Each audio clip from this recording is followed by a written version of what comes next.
Apostle White to do the benediction, I do want to bring up Blaq to close us out with a poem that I heard just last week at a Ministerial Alliance meeting. It touched my heart, and I'm sure it'll touch yours. Blaq.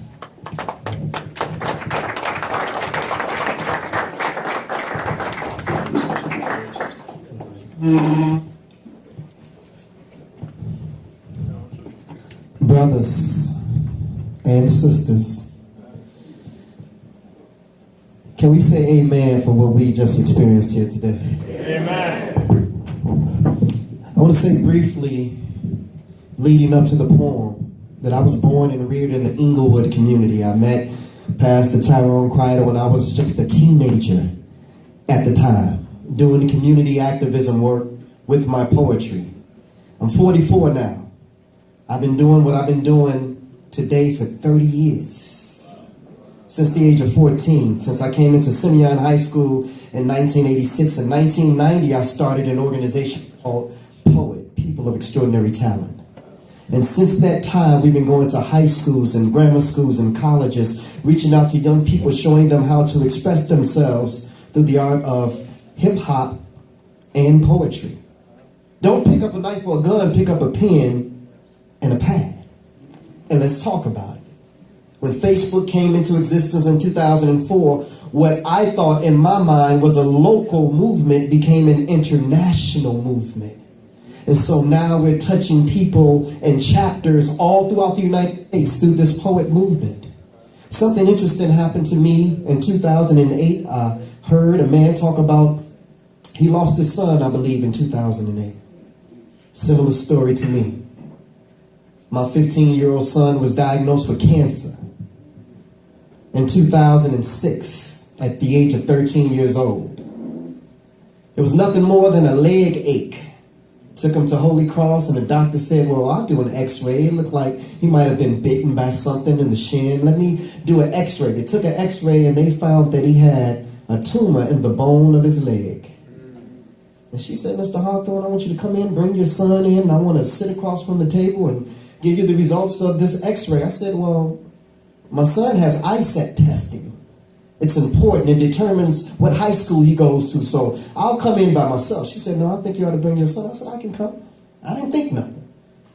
I sat down across from the table from Dr. Toussaint at Holy Cross over there on 60, right off of 67th Street.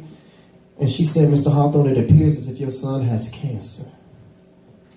She continued to speak after that, but I didn't hear anything. I just saw her mouth moving.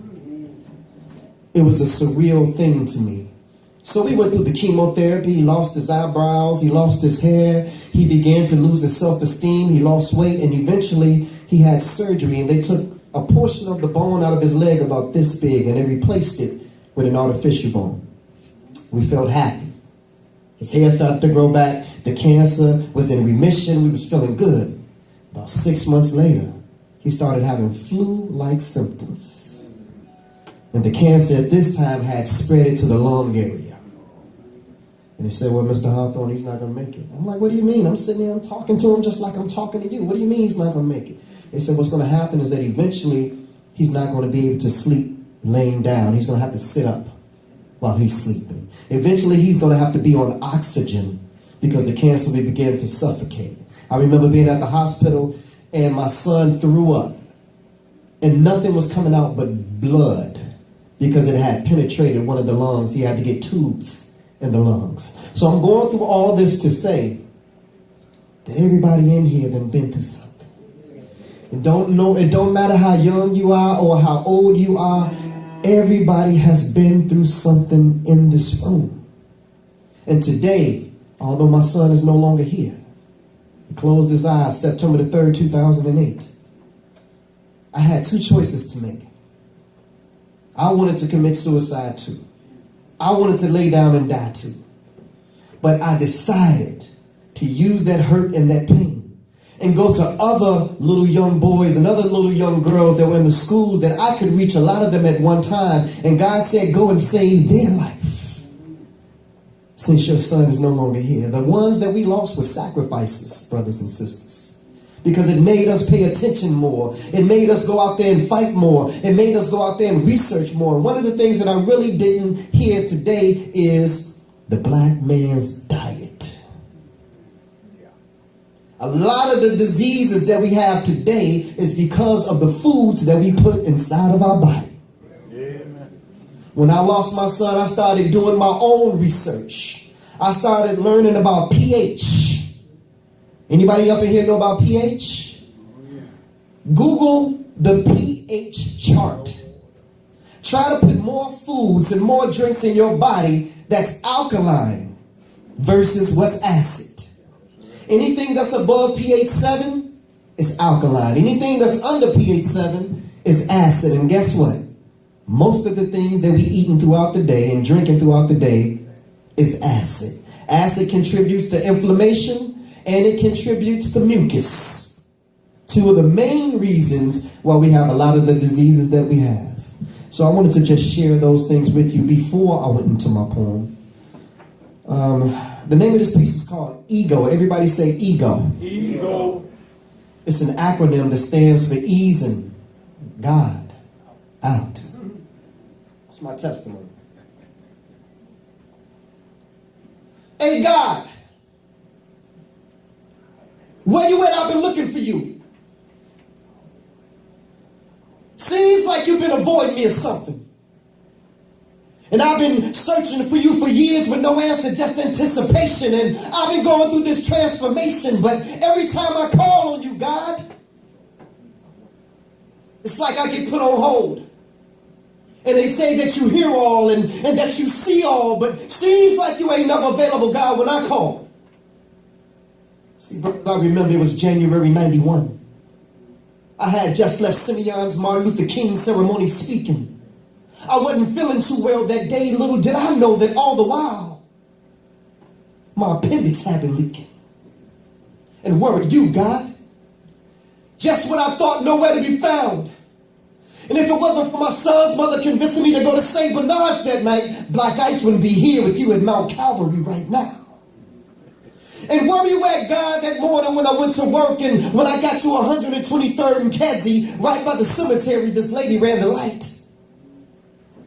The last thing I saw, Pastor, was headlights. A 3-car collision that almost took my life, but where were you, God? And where were you at, God, when my mother was stricken with cervical cancer? She's been going to the Kingdom Hall, serving him since before I was born, and we both called on you, and you still didn't answer. Come on, God, this is my mother. Tell me, is this how you treat all your sons and your daughters? And where you at, God, that day my son died? I sat there at the University of Chicago and I watched them come back twice. You could have intervened. You could have saved his life, but where were you, God? And where were you at, God, when... Okay, my son, I've heard enough. Now I know that times for you have been rough, but son, where's your faith? Seems like you only seek my face when you need me, for I am a full-time God, my son. Do you really believe in me? Well, if so, then you would know that I am the creator of the universe. All that you see from the highest heights of heaven to what you have discovered beneath the earth. See, I am the God of Abraham, Isaac, and Jacob. I am the God of Moses, Lot, and David. I am the one who made Solomon wise. I put Noah in the ark before the waters could rise. I gave Samson the strength to destroy the Philistines with no eyes. I am that smooth stone that David slung that smote Goliath in the head. The cracks that crumbled the walls of Jericho, the same one that rose Lazarus from the dead. I am the blood of the lamb of the doorpost that kept the children of Israel safe from harm. Even the staff in Moses' right arm. And I gave Egypt power to split the Red Sea in half. Shall I go on? Please forgive me, Father. He said, no, son. I already have. But see, like Jonah, you've been running from your mission. I've been trying to reach you and speak to you for years, but your ego just wouldn't let you listen. When your appendix was spreading poison through your body, I was the voice that spake to your son's mother warning you. And do you remember what you promised me, my son? Yes, Lord, I do. I promise you that if you allow me to make it through, then I'll turn my life over to you. But what did you do? You continued to play. So I spoke to you again in the form of a 3-car collision, but I allowed you to walk away that day. And have you ever asked yourself the question why the accident was by gravesite? I was showing you that the road that you were traveling on ended at the cemetery if you didn't change your life. But you still didn't listen. And as for your mother's cervical cancer, I am the reason why your mother's cancer is in remission. And I know your son's gone. But his body was sick, so I relieved him of his pain and I called him home. And yet and still I stayed by your side all those moments that you felt alone, yet you still rejected my truth. If you only could have put your ego to the side and listened to all those whom I sent to you. Lord, you mean to tell me all the while I was waiting to hear from you? You were sending me messages through those whom I rejected? Yes, my son, this is true. And instead of focusing on the guides, submit to the truth that you find inside. For Satan is the one who subtracts and divides, but he is the one who adds and multiplies. I'm telling y'all, he opened my eyes. So to those of you who can't accept the truth, because your ego won't allow you to accept who the truth is coming through, take this as a lesson. Because see, God just ain't using some of these pastors today, because asking some of these pastors questions is just like asking Blaming for directions. But it's the truth that counts. And see, brothers, in this case, my ego just wasn't my ego. But my ego was easing God out. Thank you.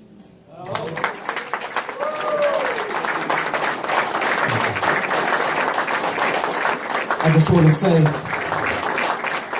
thank you so much.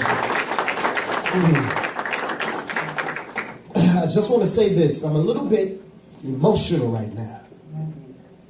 Because Friday was my son's birthday. And he would have been 23 years old. But the more I come to you and come to others and release this, it is just as much therapy for me as it is for those whom I come before. So I just want you to say 4 things for me. Say earth. Earth. Say air. Air. Say fire. Fire. Say water. Water. Earth. Stay grounded and stay humble to receive what God is bringing to you. Air. We can't see it, but we know it exists. We can't see God, but we know he exists. So in order for us to get relief and get help, we got to picture those things, although they're not in our life right now or in our situation. We got to see ourselves getting out of it. Fire. Everybody got to go through it.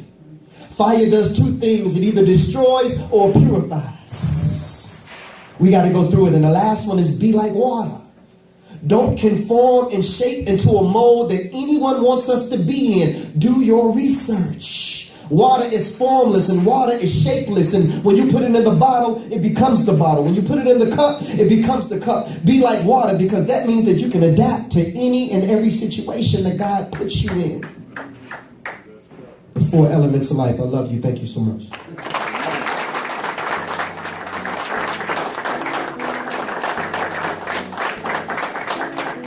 Hi y'all, I'm Pastor Tyrone Crider, Mount Calvary Baptist Church. I just had the awesome opportunity to hear Blaq Ice share with our congregation and community leaders. And I'm telling you, he has a message for the neighborhood, a message for the nation, a message for the world. And I just encourage each and every person who can to open up their doors, let them share his word for the generation that's present and generations to come. What a word, an awesome word. What an awesome man of God. I thank Blaq Ice for blessing us today. How you doing, everybody? My name is Keith Murphy. I am the Director of Outreach for Oak Street Health Clinics here in Chicago. And I just had the opportunity to hear Blaq Ice do his spoken word performance, and it was outstanding. Met Blaq Ice as we were walking through the door, and I had no idea of the skill set that this young man had. I just knew he had a pleasant smile, he was very kind, and once he started to speak, it just electrified the room. If you have the opportunity to meet with Blaq Ice and bring him out to a presentation to celebrate with you, call the brother. He will do an outstanding job, and your life will never be the same. How y'all doing? I'm Lamont McBride. I want y'all to know that I was blessed to see a wonderful performance from Blaq Ice. It was deep, it was thoughtful, it was something for the soul nurturing. I think everyone needs to hear, support this young man right here and everything that he do. All the young black men around, really think y'all need to get up and support this young man right here. I will also. If you don't mind, I asked the pastor, can you come to the church to, do it again for people who don't know. I think it's wonderful, y'all. I think y'all really need to check it out, though. It's Lamont McBride, I'm signing out. I'm Mike Thompson. I'm a member of Mount Calvary Baptist Church, and I'm glad to come here for this presentation. But I'm extremely blessed to hear Blaq Ice. I heard the name, and the first time I'm hearing him, and really touched my soul with the testimony and the sharing of those encouraging words. I just lost my mother this July the 4th of 2016 and celebrated her birthday Sunday without her. So his expression of pain touched me right in the heart, and I just thank God for his presence and everything that was said today. Thank you, brother. Appreciate it, and God bless you. I'm happy to just tell you that I just saw the presentation by Blaq Ice, and it's really uplifting and teaches us how to hear God's voice and recognize those people that He's putting in our lives to guide us in the right direction. So I ask you to listen to this brother and take heart into the words of this poem, because it's dynamite. It's absolutely powerful. So I thank you, brother. Very encouraging, very inspiring words, Blaq Ice. Love meeting strong men of God like that, just sharing their experience, being encouraged, being inspiring, and staying faithful, and that's what it's all about. God bless you. I'm Pastor Coleman from Mission Covenant. We thank God for Blaq Ice. I enjoyed his presentation today. The poem was awesome. It was heartfelt of some of the things he went through and how the Lord kept him in through all the situation and strengthened him, and I congratulate him in his further endeavors. My name is Dr. Lalu Fayanju. I'm a physician at Oak Street Health. I just saw Blaq Ice perform give his recitation of his poem. It was moving, it was spiritual, it was beautiful. It was one of the finest spoken word performances I've ever been witness to, and he brought it together with his faith and his love, talking about health and about how we need to get our ego out of the way to get health and the things we need in our lives. So I want to thank Blaq Ice. He was phenomenal. Thank you. I bless you with love and happiness. I'm Apostle Carl L. White Jr. of the Victory Christian International Ministry, and I'm the president of the Southland Ministerial Health Network. I just saw a young man that just inspired me through his testimony and through his spoken word. His name is Blaq Ice. You need to hear him. He is one of those that will touch your heart, because the sincerity and the things that he's been through have been tied into one for inspiration, information, and to give you the resource that you need from the inner strength. And so I bless you. Blaq Ice, you don't want to miss him.